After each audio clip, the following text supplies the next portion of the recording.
mainstream. Mr. President, you posted some numbers actually on Truth Social last night. People saying you posted the job data early when you're not supposed to obviously share it till the next morning.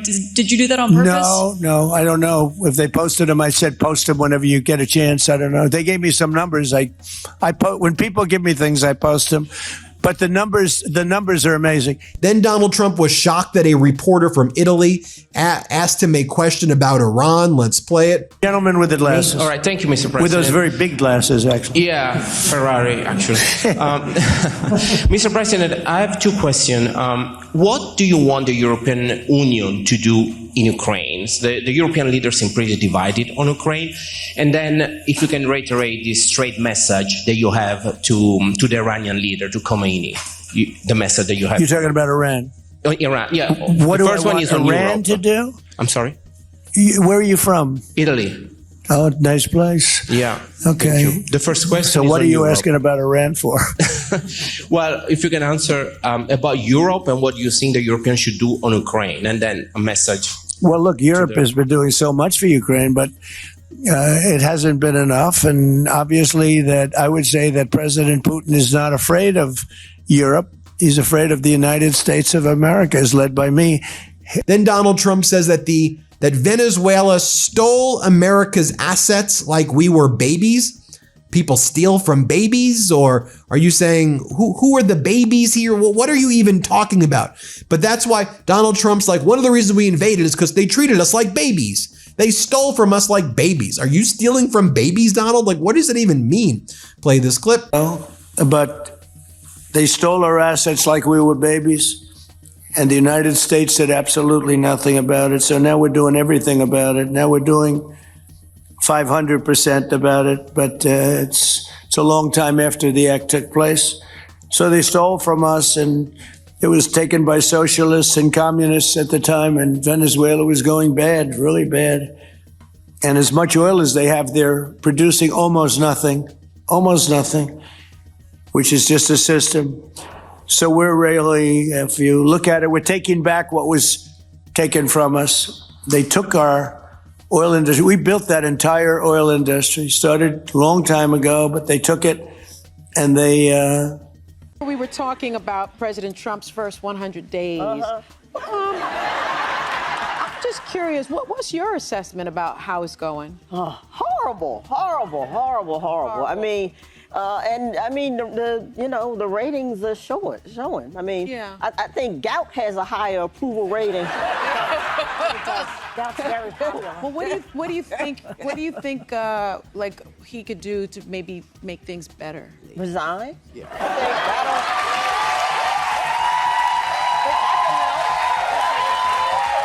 Hey everyone, I hope you're enjoying the video. We put a lot of time into research, fact-checking, and making sure every story we bring you is informative and meaningful. As an independent channel, your support truly keeps this work going. So if you find value in our reporting, please take a second to like this video, subscribe to the channel, and help us reach more people with stories that matter.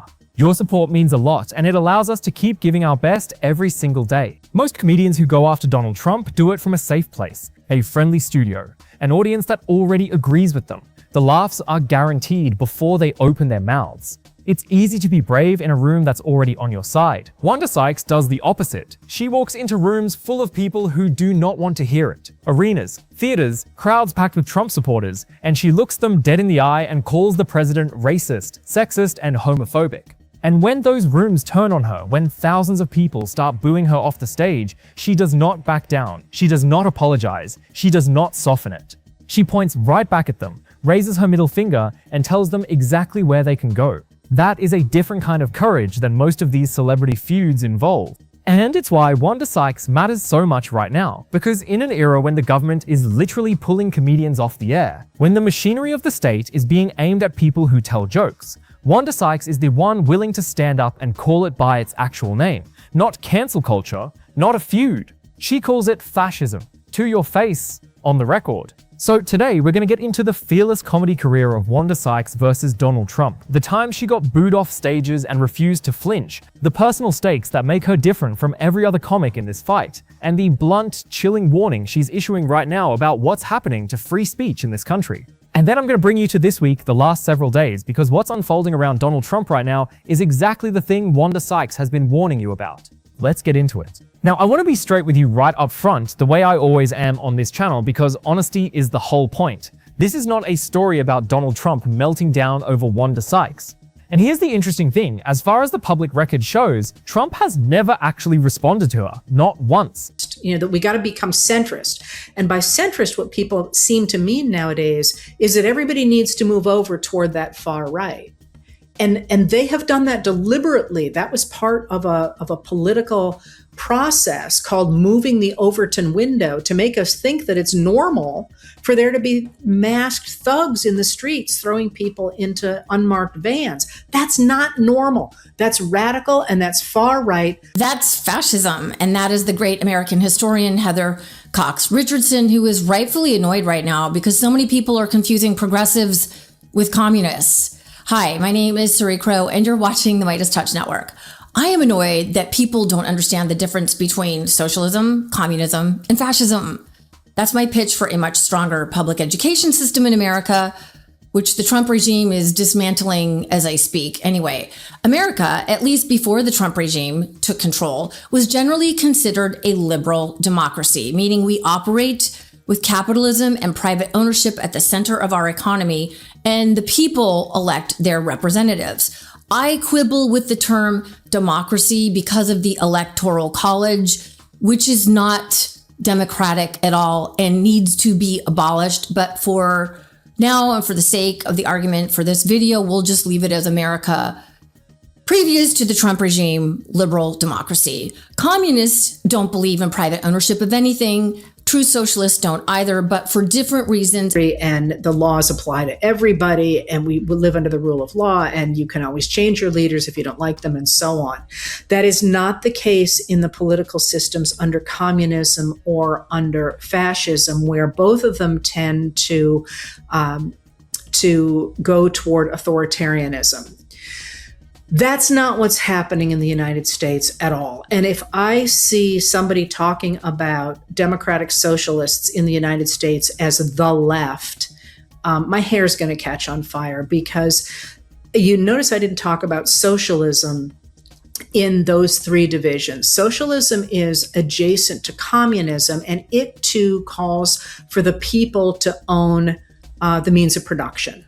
And the distinction between socialism and communism doesn't really matter in this context, although they are different things. But in both of them, they don't want private property. They want the government to own stuff for the good of the people. China, North Korea, Laos, Vietnam, and Cuba are all communist governments. Socialist democracies, those countries include Norway, Denmark, Sweden, and Finland, my grandmother's home country, as well as Germany.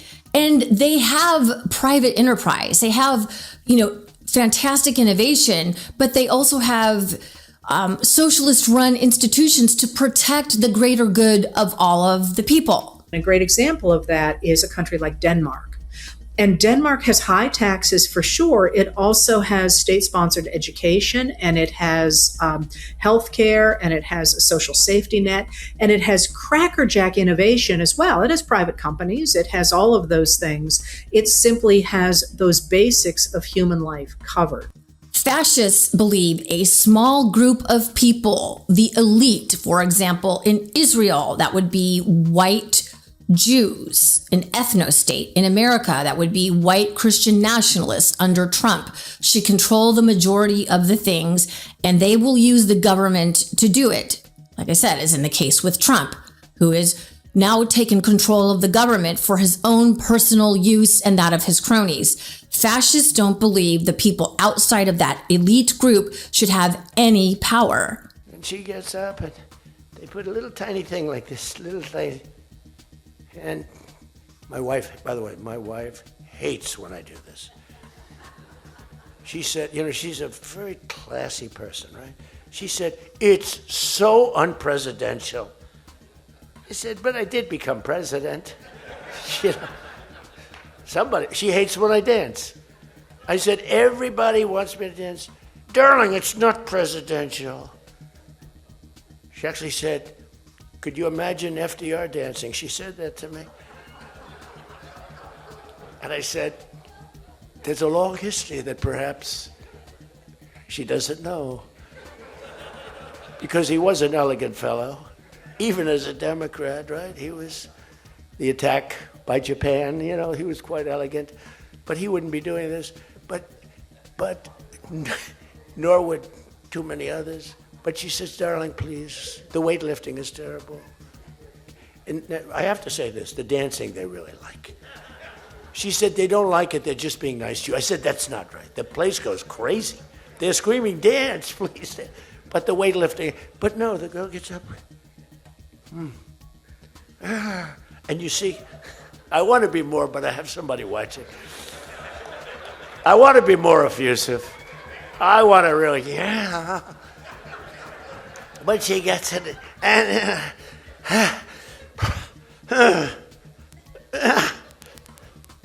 drops the thing, walks off the stage crying. Her mother's crying, her father's crying. Guy gets up. He said, have you lifted before? A little bit. And he walks up, he could have gone ding, ding, ding, ding. I think it was 112 pounds. He's ranted about De Niro, about Springsteen, about Rosie O'Donnell, about Taylor Swift, about basically every famous person who's ever criticized him. But Wanda Sykes, silence. And honestly, that silence is its own kind of story. Because it's not that she's been gentle with him, she's been about as brutal as any comedian alive. So why no response? Maybe because he doesn't see a woman like her as a threat worth his time, which tells you something ugly. Or maybe because there's genuinely no good comeback to what she says because she's not really trading insults, she's stating what she sees as fact to people's faces and daring them to argue. You can fire back at an insult. It's a lot harder to fire back at someone calmly listing the receipts and asking, now how exactly am I wrong? So this isn't a Trump loses it story. It's something I'd argue is more impressive. It's the story of a comedian brave enough that she doesn't need him to react because she says the hard thing to the hardest possible rooms and takes the booze and keeps going anyway. Let me show you what I mean. Go back to November 2016, just days after Trump won his first election. Boston. The TD Garden, a massive arena, packed thousands of people for a charity comedy show called Comics Come Home, a fundraiser for cancer care. This is not a partisan crowd. This is a general mixed Boston sports arena crowd out for a fun night of laughs, and Wanda Sykes walks out and goes straight at it. She starts talking about consoling people after the election, and then she says it. She's certain this is not the first time America has elected a racist, sexist, homophobic president. He's not the first one, he's just the first confirmed one, and the arena erupts, but not with laughter, with boos. Thousands of people booing. And here's the thing that tells you exactly who Wanda Sykes is. She doesn't retreat. She doesn't nervously pivot to a safer joke. She fires right back at the crowd. She says, and I'll clean it up a little, she tells them all to go to hell, repeatedly, pointing out into the sea of booing faces. You, and you, and you. And then she does something that's actually the key to understanding her whole approach. Part two, I have to tell you, and you know, they've been very nice to me. I'm a big fan, but you know, the fact that they had a boat land there 500 years ago doesn't mean that they own the land. I'm sure we had lots of boats go there also, but we need that because if you take a look outside of Greenland right now, there are Russian destroyers, there are Chinese destroyers and bigger, there are Russian submarines all over the place. We're not going to have Russia or China occupy Greenland, and that's what they're going to do if we don't. So we're going to be doing something with Greenland, either the nice way or the more difficult way. Then Donald Trump is asked about the pin that he's wearing, and Donald Trump says that he's wearing a Happy Trump pin. He goes, this is the Happy Trump pin. He says, I'm very rarely happy, but they gave me a Happy Trump pin. Here, play this clip. Middle it'll be democracy. Peter? I do have a policy question, President Trump, but I'm having a hard time seeing here. I see the American flag lapel pin. What is the other lapel pin on Somebody your gave me this. You know what that is? That's called a Happy Trump. And considering the fact that I'm never happy, I'm never satisfied, I will never be satisfied until we make America great again, but we're getting pretty close, I'll tell you what. This is called a Happy Trump. Somebody gave it to me, I put it on. Thank you. And Then during this meeting with the oil execs in front of the press before Trump threw the press out, Donald Trump says, you know, Venezuela oil is very, very good. Great oil. Okay, but then which it's not though, by the way. And then in 2023, Donald Trump says their oil is garbage in Venezuela. Garbage oil. Watch Trump in 2023 versus 2026. We spliced it for you here. Play this clip. But now we're buying oil from Venezuela, so we're making a dictator very rich. Can you believe this? Nobody can believe it. You know where the oil, their oil is garbage. It's horrible. The worst you can get, tar. It's like tar. And to refine it, you need special plants. And these Venezuelan oil, which is a heavy oil, very good oil, great oil. It's fantastic for certain things like asphalt roads. Best there is in the world for asphalt roads and other things. Next, Donald Trump is asked why he posted the job data early, unlawfully early. Trump posted the jobs report and kind of misrepresented it, but he posted the data last night at 8:20 p.m. when it was not allowed to be posted until this morning. So he's getting the numbers. Is he manipulating the numbers? And then he released it the night of before and moved the markets before you're allowed to release it. He says, but if people give me things, I just post it. Here, play this clip. First off, can you respond to the manufacturing Let's number? give CNN a chance. You know, they've been fighting so hard to get back into the mainstream. It says that that's the guy who's trying to get ahead of his lie. You know what I'm saying? Get ahead of his lie? Yeah, I have friends like that, man. When I see they pull up and he gets ahead of his wife, I know, okay, well, here comes the lie. He's like, hey, I was with you last night, okay? If it comes up, I was with you watching the game, all right? He's going Getting ahead. That's straight to like, hey man, come here. First Marine and saying, exactly. We were in the situation room. We were in the situation room. Handling,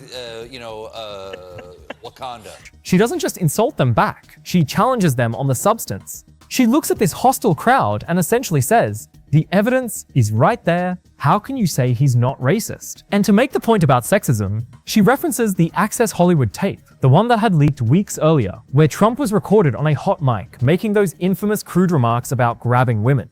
She throws the receipts right back at them. How can you say he's not sexist, she asks, when you just heard him say that in his own words? She lost the crowd and she knew it. But she left that stage in her own words later, with her head held high and her middle finger even higher. She got booed by thousands of people for telling them a truth they didn't want to hear, and she refused to take a single word of it back. Now think about the guts that takes. Most performers' worst nightmare is a room turning on them. Wanda Sykes walked straight into it on purpose and stood her ground. That's not a comedian looking for easy applause. That's a comedian who decided some things are worth getting booed for, and it wasn't a one-time thing. Fast forward to 2018. Red Bank, New Jersey, the Count Basie Center for the Arts, and Wanda Sykes opens her set with Trump material again. She goes after Trump's claim that world leaders who'd laughed during his big speech at the United Nations were somehow laughing with him, not at him. And Sykes, deadpan, Donald Trump just threw out the press during a disastrous meeting that he was holding in the White House with oil execs where they were discussing how they would carve up Venezuela after Donald Trump's invasion. Donald Trump told members of the press that he needed to then speak with the oil execs in secret so they can discuss how they were going to take the oil from Venezuela. Now, during this disastrous meeting, Donald Trump also looked at the oil execs and said, you see this area? This is where the Golden Ballroom is going to be built, referring to his unlawful ballroom after tearing down the East Wing. And he seemed to be insinuating that they better chip in for his Golden Ballroom if they want a piece of Venezuela, which is being carved up. So let me show you what went down. You see Donald Trump here kind of staring at where the Golden Ballroom is going to be as he was shaking down the oil execs. But here's where Donald Trump tells the press, if you don't mind, I will ask the press to leave now because I'm going to speak with these oil execs about what we can do to carve up Venezuela. Listen to it yourself. Play this clip. So if you don't mind, I'll ask the press to leave and we will see what kind of a deal we're going to make with these geniuses. And I think you're going to come out very good. Thank you all very much. Thank you. Thank you. Thank you, Mr. President. Thank you. Then before that, Donald Trump looked out the window where he was standing in the White House and he's like, you see this area? He was speaking to the oil execs. This is where the Golden Ballroom is going to be. And now it's what, like 89,000 square feet. And they're talking about now building a second story to the West Wing to deal with the asymmetrical problems caused by the massive East Wing Golden Ballroom. But here's what Trump says to the oil execs. Let's play it. Well, I got to look at this myself.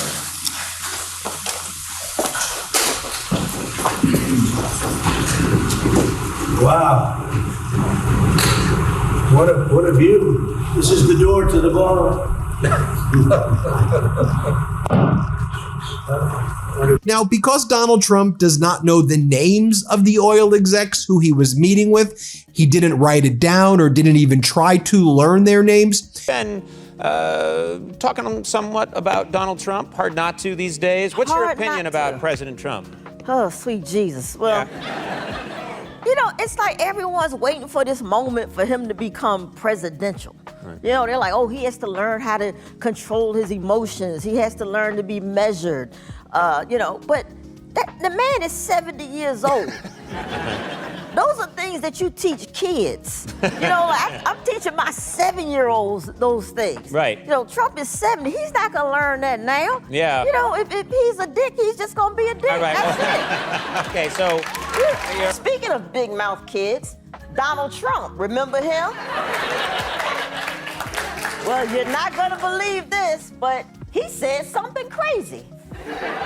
According to a new tell-all book, back in 2019, Trump told his chief of staff, and I quote, Hitler did a lot of good things.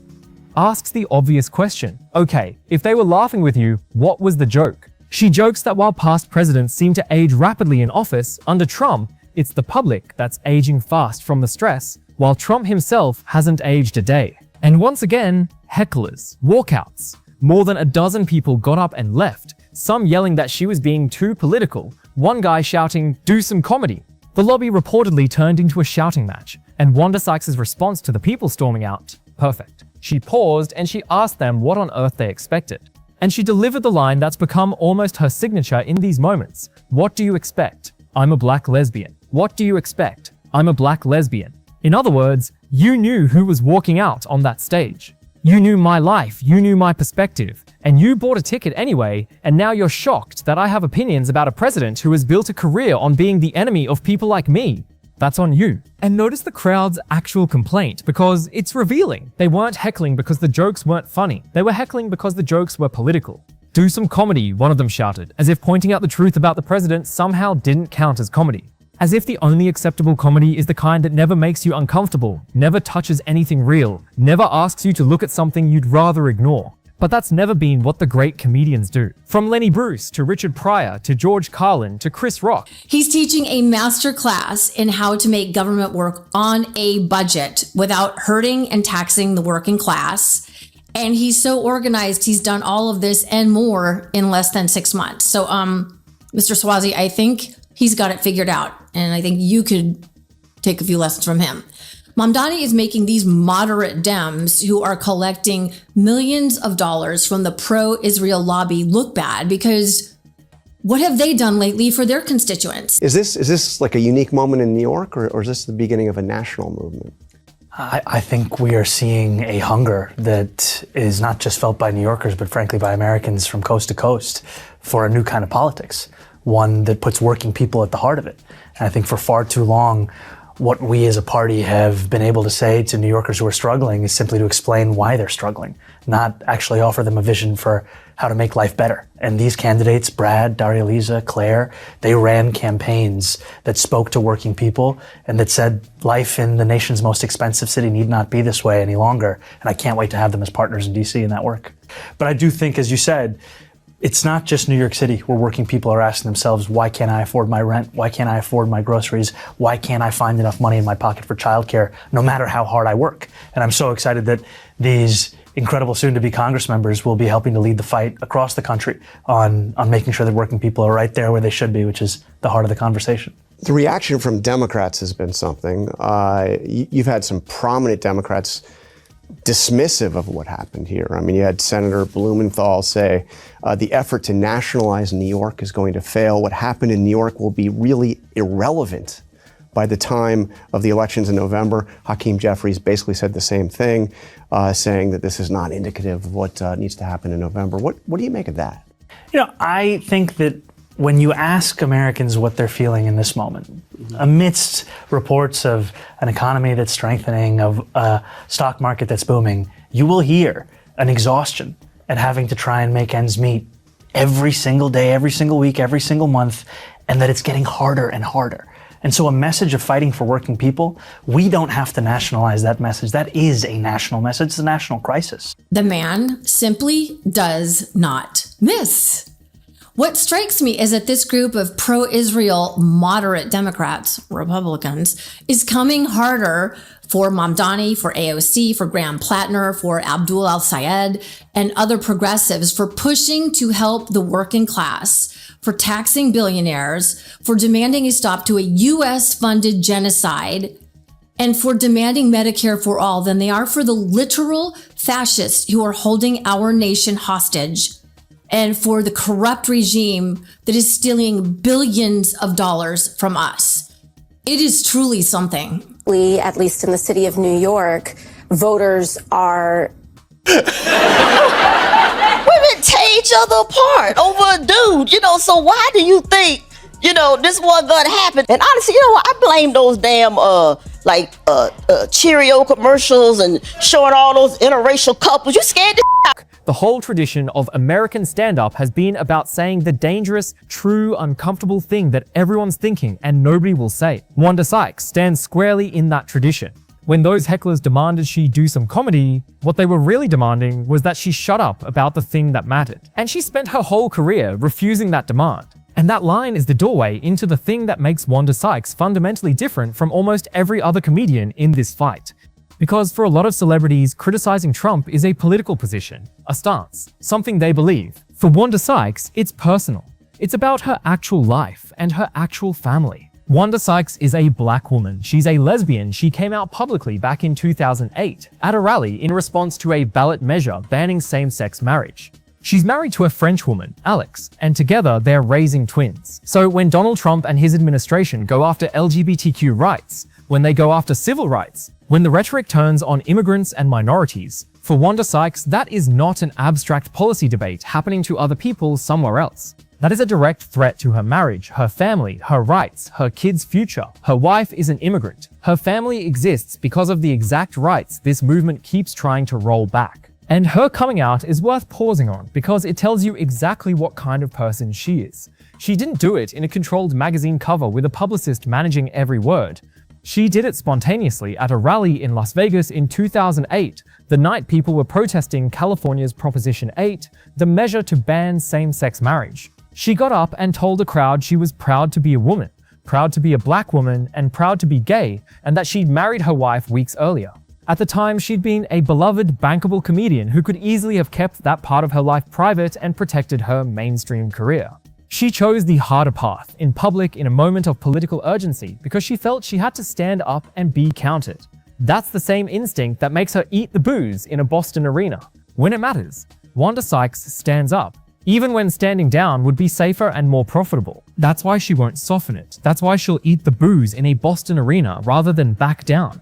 Because for her, staying quiet isn't a neutral choice. It's surrendering ground on her own existence. When your family's rights are on the line, just do some comedy isn't an option. And Bezos and Zuckerberg and Thiel and all these other folks have 10x'd by billions, like in 72 hours, and people can't afford rent or housing. It is not a fringe idea to want affordable housing in a planet that isn't on fire and dying because of fossil fuels from big oil that is polluting and literally killing everything on this earth, including us. One thing that we know is that the Republican Party's brand is fear. And they have to constantly churn what they want people to be afraid of. To be afraid of socialists, to be afraid of immigrants, to be afraid of women, to be afraid of... They constantly want Americans in fear of somebody Because if you are not afraid of someone who is your neighbor, you're going to realize who's actually pickpocketing you. And that is the large corporations that are engaged in profiteering and jacking up your prices for no good reason. It's going to be in this administration that is engaged in record levels of swindling, thefts, tariffs, your housing. And so this is kind of their new thing of the day. But I think that people are feared out. I think that everyone's nerves are shot in constantly being taught and told of what country, person, community to be afraid of. And they just want a solution. They want their groceries to be more affordable. They want to figure out how we're going to get health care. They want our housing to get under control. And I think that we're ready for an affirmative vision. If we cannot deliver for working people, then what is this for? I'm not interested in writing a manifesto or frankly in reading one. I'm interested in delivering, and that's exactly what we've been showing. But they're saying that if you're a socialist, you're not a Democrat. I mean, is there room in the party for both of these views? Yes, here I am. Here are so many more. And I think what makes our party a beautiful party is the fact that it's a big tent, that we have But you've also said it has to be a party with a spine, with a backbone. Yes, So even it a tent has to stay up. Yes, so, does it have to stand firmly for these ideas that you're talking about that others are calling dangerous? I think it has to stand for working people. And I think it has to be willing to fight for working people. And I think that there are some who are offended by the prospect of a party that knows who it fights for and goes every day to work for that. Because what we've seen over many years is a willingness to not only explain away the status quo, but frankly even to look to benefit from the status quo. And that's not what working people are looking for from our party. I would say that is a man who is quite comfortable with being the poster child for the Democratic Party because he's a man who is getting the results he promised his people.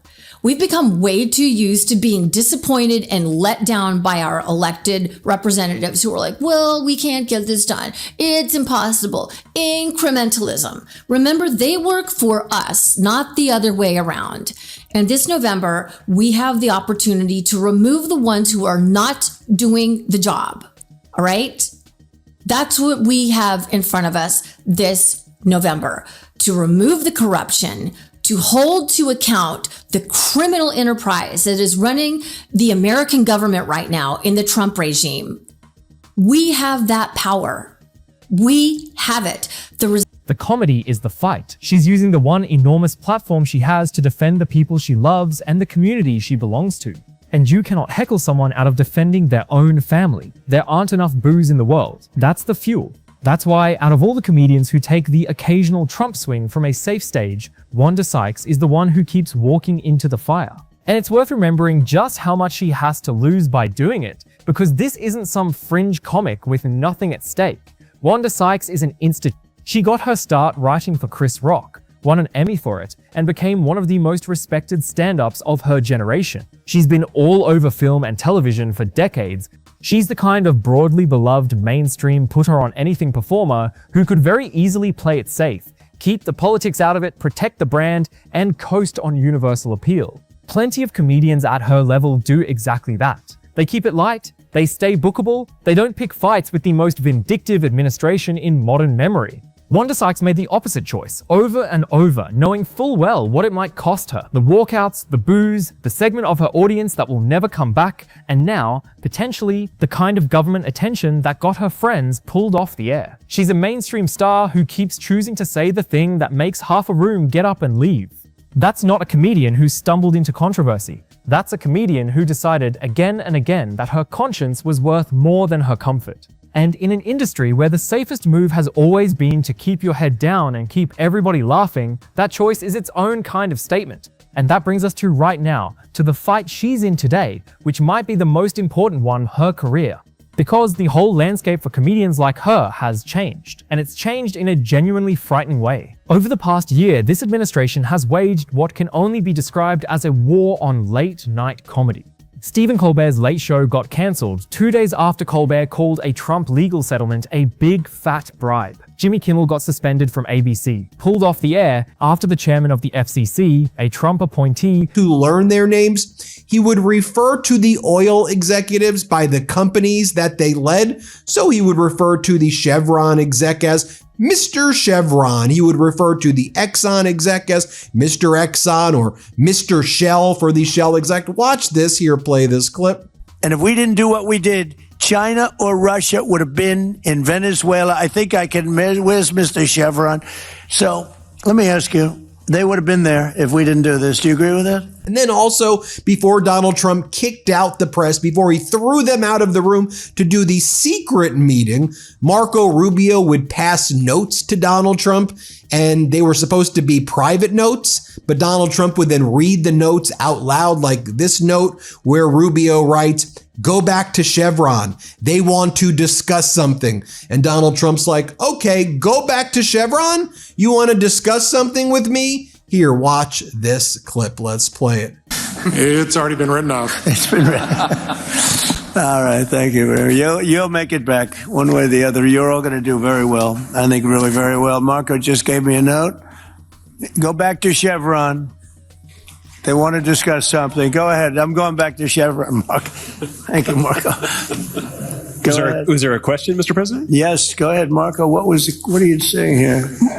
Mark, So then Donald Trump was asked by CNN that if Maria Corina Machado, the pro-opposition leader, gave you her Nobel Peace Prize, would you allow her to become the leader of Venezuela? And Donald Trump's like, we'll see. You know, no one deserves the Nobel Peace Prize more than me. And it's great that she wants to give me her Nobel Peace Prize. So if she does that, maybe she'll have a role. What are you talking about? You've also just anointed Delcy Rodriguez, or you're supporting Delcy Rodriguez, who was Maduro's VP. She's an authoritarian. She used to work in Venezuelan's intelligence services, backed by the KGB, backed by Russia.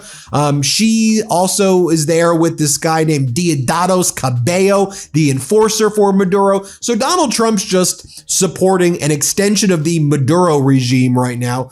But here Donald Trump says, well, if Machado gives him a Nobel Peace Prize, then maybe he'll give her some role. Like, you think Machado's going to work with Delcy Rodriguez? Like, do you even understand what's going on in Venezuela right now? He doesn't.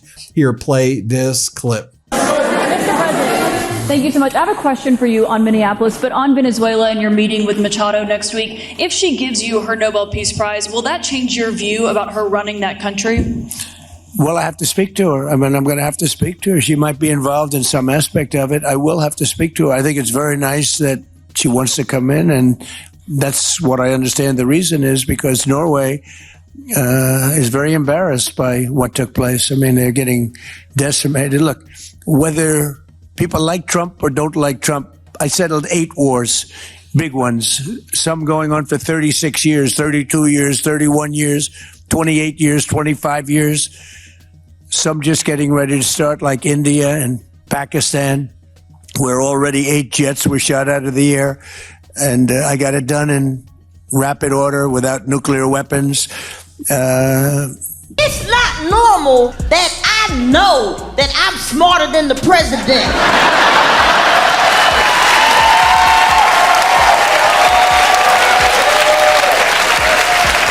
That's not normal. Come on, in the Mueller investigation, how does he not know that he's individual number 1? Publicly threatened the network, talking about doing things the easy way or the hard way and floating going after their broadcast licenses. And it's not just late night. Trump's FCC has now opened an investigation into The View, the daytime talk show hosted by several fierce Trump critics, trying to resurrect a long-abandoned rule that would force them to book Republican candidates as often as Democratic ones. And here's where Wanda Sykes enters the story in the most direct way possible, because Wanda Sykes has been a guest on all of those shows: Kimmel, Colbert, The View. She's part of that world. And in fact, she was scheduled to be Jimmy Kimmel's guest on the very episode that would have aired right after his suspension. When they pulled him off the air, they pulled the plug on a night that was supposed to feature her. This isn't happening to strangers. It's happening to her friends, her colleagues, her entire profession. So a few weeks ago, Wanda Sykes sat down for an interview on the Hollywood Reporter's Awards Chatter podcast. And the interviewer asked her about all of this, about whether cancel culture had finally come for comedians now that people like Kimmel and Colbert were getting silenced. And Wanda Sykes refused the premise, flat out. She said, and I want you to really hear this, this isn't cancel culture, this is fascism. And then she explained the difference, and it's a distinction that actually matters enormously. Cancel culture, she said, is when the audience turns away, when people don't want to hear from you anymore, when they stop buying tickets, when the market moves on. That's just the public deciding. But this is different. This is the government stepping in and trying to shut people down. This is the state trying to end freedom of speech. That's not the audience choosing, that's power silencing dissent. And there's a word for when a government does that to the people who criticize it, and the word is not cancellation. That is a remarkably clear-eyed thing to say, out loud, on the record, using your own name, in a moment when saying it carries real risk. She's naming the thing that a lot of people are tiptoeing around, and she's uniquely positioned to name it because she's watched it happen to the people right next to her. And step back for a second, because there's a reason her word choice matters so much. Throughout history, one of the very first moves of any authoritarian government is to go after the comedians. They say, oh, they're communists. They're not communists. And they say they're not communists. They do not want the people to own the means of production. What they are saying is something that is deeply embedded in US history all the way back to the very beginning. And what people like Zoran Mamdani, who calls himself a democratic socialist, is saying, and what some of the other groups I'm going to talk about in a minute are saying, is that in order to have a liberal democracy, the government must make sure the playing field is level enough that the rich people don't walk off with everything. The US used to operate much more like a socialist democracy. Under FDR, he was a prime example of that. He struck the New Deal, a series of economic, social, and political reforms in response to the Great Depression. He implemented Social Security. He tried to add Medicare, but got political pushback. Then, thanks to Presidents Truman and LBJ, we added Medicare and Medicaid. Those are social programs. The US military is a social program, the most expensive social program on earth. One that I would argue is overblown, massively bloated, and we need to take billions and billions of dollars from the US military socialist program and remove it and reallocate it to programs like Medicare, Medicaid, to SNAP, to so many other things, as well as develop a universal healthcare program for Americans, because we are the only country in the Western world that doesn't have that. Every other Western nation has universal healthcare, Medicare for all. We're the only one that doesn't. It's bizarre and crazy, and we've been brainwashed into thinking that that's wrong and bad. It's nuts. What's weird and crazy is that we don't have it. And after last week's Democratic Socialist sweep in New York City, MAGA Republicans, who are actually fascists by definition, Republicans now are anti-democratic. They are not pro-democracy. And a group of moderate Democrats flipped their wigs. A group of these Dems signed a promise to America pledging to uphold capitalism, because late-stage capitalism is working so well for us right now. And here's New York Congressman Tom Suozzi, who spearheaded the campaign. You know, there's certain things that I believe in that are not being reflected in the current environment, especially with some of these races on Tuesday. And as we said in our pledge, you know, we're for capitalism, not socialism. We're for safety, not lawlessness. We're proud of America, not ashamed of America. And we need to be promoting those things. And, you know, the far left and the far right, you know, they're all very well organized. But those of us that don't support those far left or far right principles need to do a better job organizing and getting our message out. Okay, he says safety over lawlessness, LOL. Under Mayor Mamdani, New York City is seeing a record drop in violent crime numbers in all of New York City history. I knew it's not like he wasn't, was going to stop being a liar. I knew that was going to continue, right? But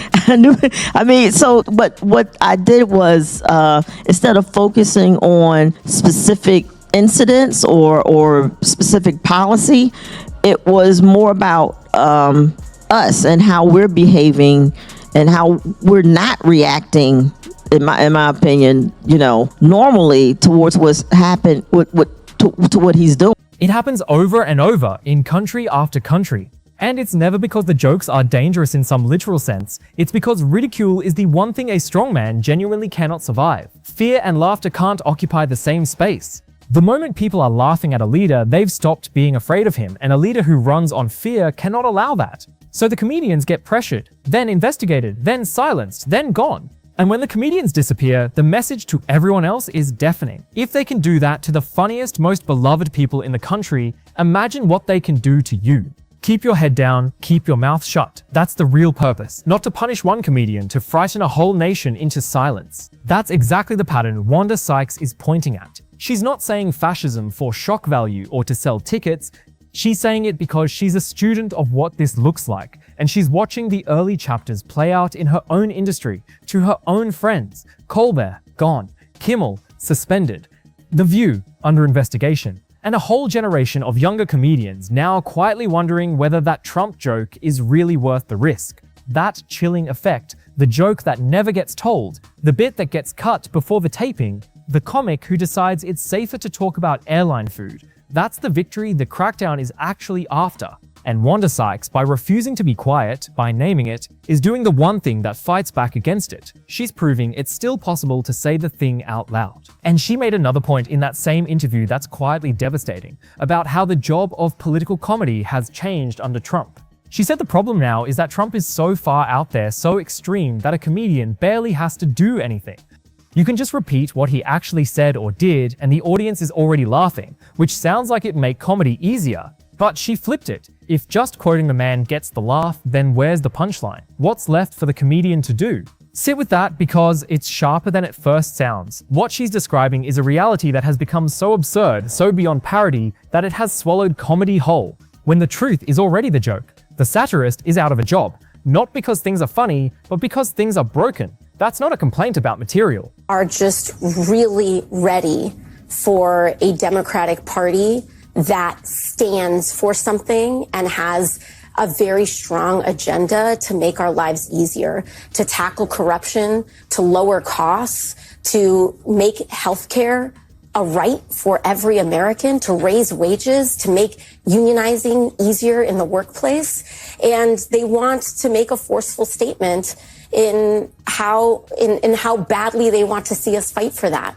And I think that in any robust year for Democrats, I believe you're going to see an expansion of a party and a deepening of our commitment. And so I actually think that these results are a very good sign for November. To your point, when I was elected in 2018, an election like mine, where voters were willing to really, trade in someone that was supposed to be the presumptive next Speaker of the House in my predecessor, and trade that in for also a Democratic socialist, a new organizer at that time. I think that is actually an indicator of places in other parts of the country willing to elect Democrats, even if the politics are not the same, even if those communities don't align with those same exact agendas. They are willing to take a chance for a better future.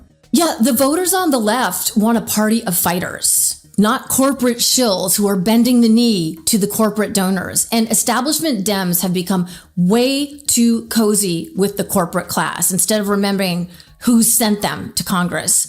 Check out this hilarious takedown from comedian Steve Tapas. I want to make out with Jeff Bezos right now. It is over. Capitalism wins. Chuck Schumer, Hakeem Jeffries, James Carville. There are 13 Democrats that wrote a letter committed to fighting socialism. Hashtag Promise to America 2026. That is brat. It's done. Have you seen the strongly worded letters they've written to the Trump administration? Done. I'm a capitalist now. I became a real estate developer. I bought $1,000 worth of websites in the last month. All of them have names like promisetoamerica.com, .net, .org. And I just did Promise to America 25 times because I knew I couldn't afford to make it come up first on Google. So what I knew and what we found out is that if you just buy 25 different combinations of the same website name, that'll make the SEO go up. And since I'm a capitalist, I want to make sure I protect the Chuck Schumer wing of the party, the Peter Thiel wing of the party. I want to make sure that the corporate Democrats know we have their back. And that we want to make sure that our tax dollars are going overseas to harm innocent people instead of going into services that would help innocent people at home, like Medicare for All. No one wants that. So on Monday, tomorrow, we're going to be revealing all of our domains. And we got Slockin for president, Shapiro for president. I don't want to ruin it. There's over 150 domains. Come through. On Tuesday, we are going to do the ultimate capitalist thing. We are going to auction off those domain names. Have to take money from a super PAC in order to buy it. Now, whether you label yourself an independent, which is a growing majority of American voters at 45% of voters, according to Gallup, a Democrat, a progressive, a working party, families, or Democratic Socialist voter, it is not a radical idea to want universal health care, a living wage, when the minimum wage hasn't changed in the United States since 2009. Yet we have more billionaires who have 10x'd their wealth in the last week and people who are living in their cars in the wealth. That's a comedian telling you the country has gone somewhere genuinely dark, to the place where reality outruns satire. And she'd know. She's been doing this for 30 years. So now let me bring you to this week, to what's actually happening around Donald Trump in the last several days. Because Wanda Sykes stood up and called this a war on free speech, called it fascism, and this week handed us fresh evidence on exactly that front. Let's start with the biggest one. This week, the United States Supreme Court handed down a set of rulings that goes straight to the heart of what Sykes is warning about. How much power one man should be allowed to have over the institutions that are supposed to check him. According to CNN, the court expanded Donald Trump's power to fire officials at independent agencies, the watchdogs and regulators designed specifically to operate at arm's length from the president. And to do it, the court overturned a precedent that had stood for nearly a century. Gone. And listen to how one justice described it. Justice Sonia Sotomayor, in her dissent, warned that the decision promises only chaos. A sitting Supreme Court justice, telling the country that handing one man this much power to purge his own watchdogs invites chaos. Wanda Sykes said the government is trying to consolidate control and shut down dissent.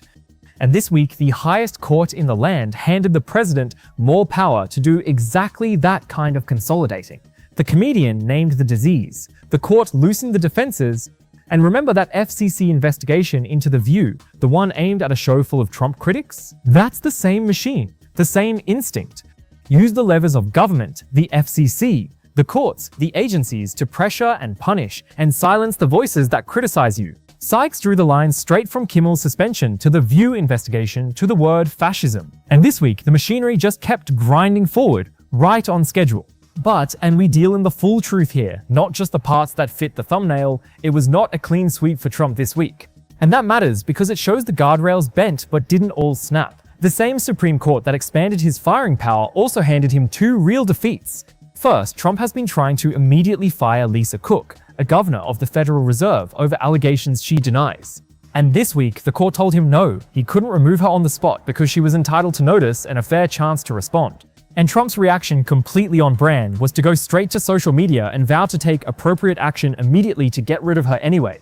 Told no, and immediately hunting for the workaround. Second, and bigger for the coming election, the court upheld state laws that count mail-in ballots arriving after Election Day. Then Donald Trump claims that he won Minnesota 3 times, which he did not, so he spreads lies about the elections. Play this clip. It's a very corrupt state. I feel that I won Minnesota. I think I won it all 3 times. Nobody's won it since Richard Nixon won it many, many years ago. I won it all 3 times, in my opinion. And it's a corrupt state, a corrupt voting state. And the Republicans ought to get smart and demand on voter ID. They ought to demand maybe same-day voting and all of the other things that you have to have a safe election.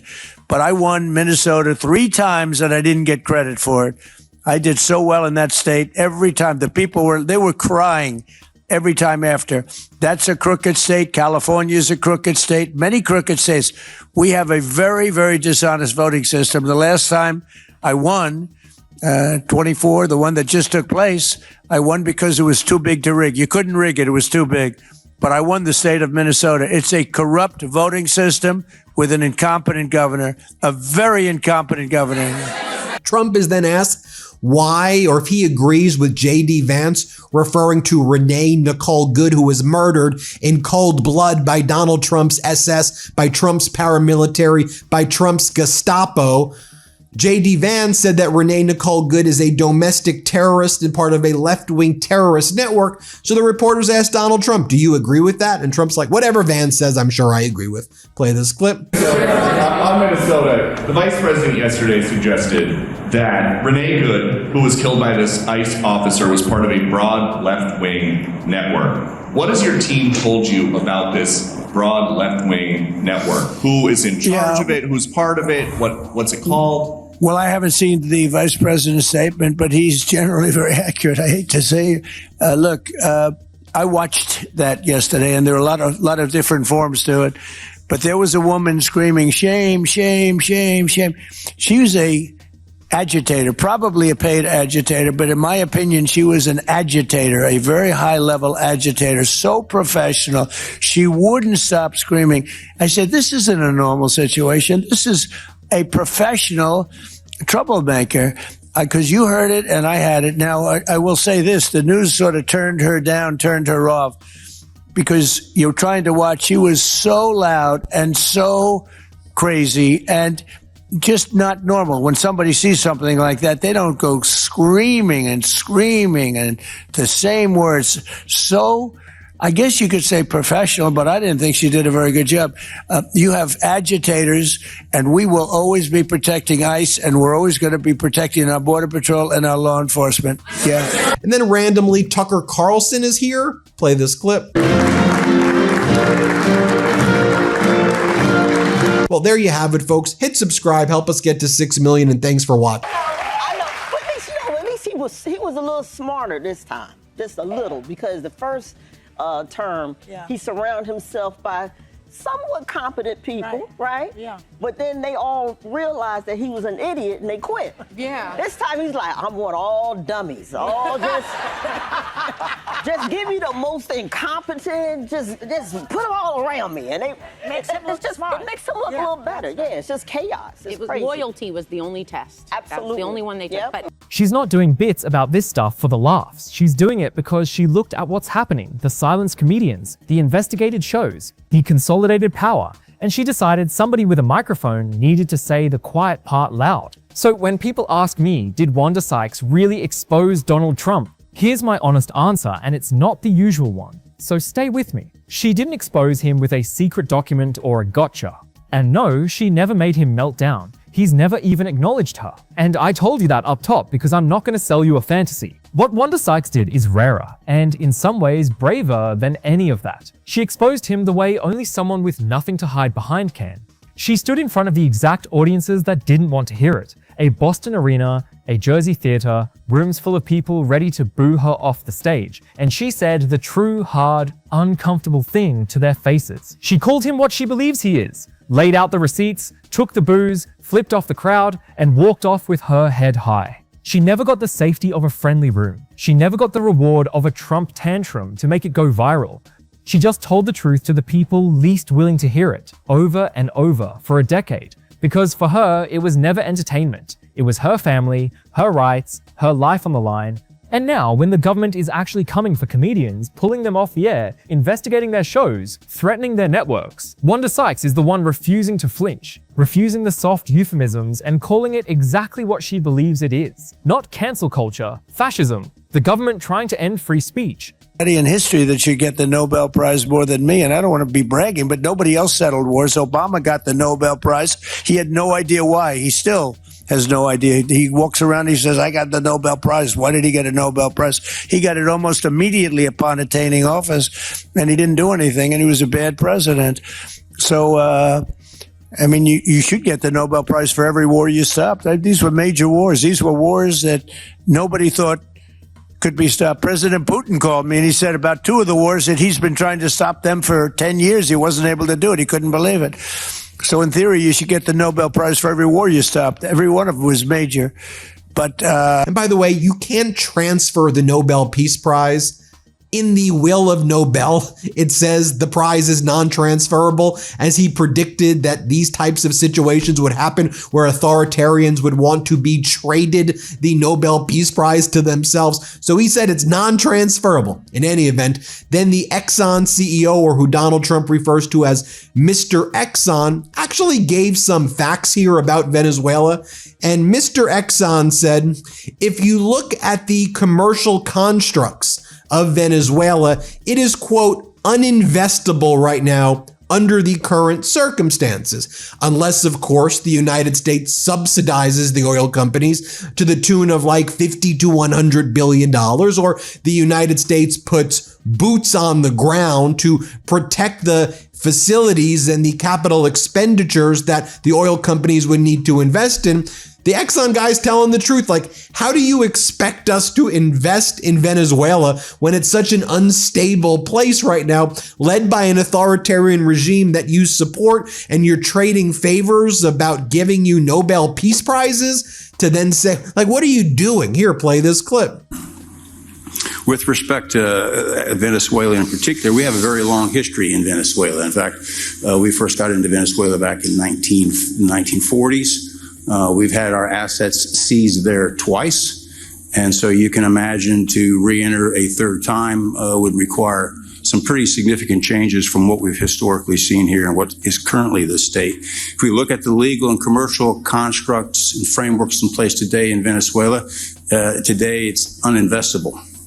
And so significant changes have to be made to those commercial frameworks, the legal system. There has to be durable investment protections, and there has to be a change to the hydrocarbon laws in the country.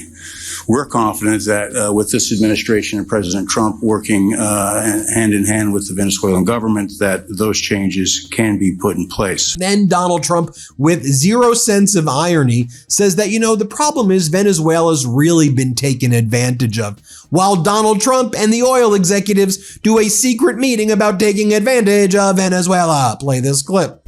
Few other things could ever be, There's so much.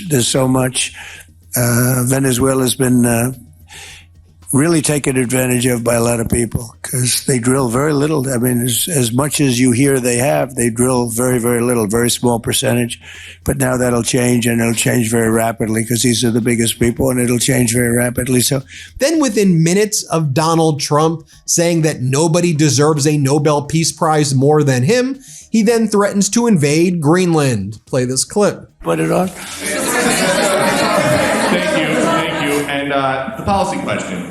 How much money are you thinking of giving people in Greenland to get them on board with a possible U.S. I'm not talking about money for Greenland yet. I might talk about that. But right now, we are going to do something on Greenland, whether they like it or not, because if we don't do it, Russia or China will take over Greenland. And we're not going to have Russia or China as a neighbor. Okay?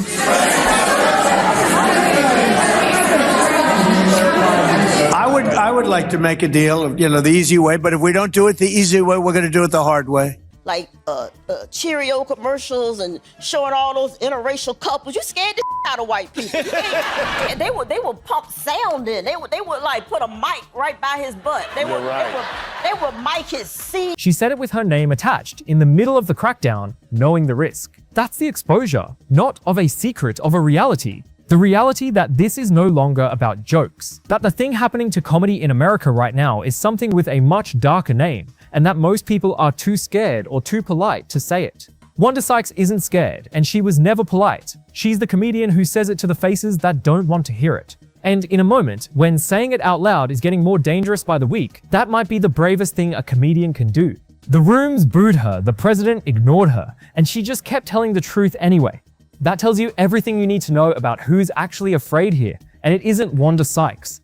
Hey, if you made it all the way here with me, thank you, genuinely. You're the entire reason this channel exists, and I don't take a single second of it for granted. We're independent here. No giant network sitting on top of us. No corporate bosses deciding what we're allowed to say. And after hearing how the government has been pulling comedians off the air and investigating talk shows, you understand exactly why that independence matters so much. It's just us doing the digging, going through the actual reporting from the Wrap, From Time, from CBS, from The Hollywood Reporter and CNN, checking every source and being honest with you about what's proven and what isn't. So if this gave you a new way to see all of it, hit that like button right now. It takes 1 second and it genuinely helps us beat the algorithm. Subscribe if you're not already and tap the bell so you don't miss the next one, because with this administration, believe me, there's always a next one, usually by tomorrow. And share this with one person, just one, somebody who needs to hear it. That's how independent voices win, one share at a time, and get in the comments. Tell me, do you think Wanda Sykes is right to call it fascism, or is that going too far? I genuinely want to know, and I read every single one of these. Let's talk about it down there. This has been your independent breakdown of the story they'd rather you scroll right past. Stay sharp out there, stay loud while you still can, and I'll see you in the next one.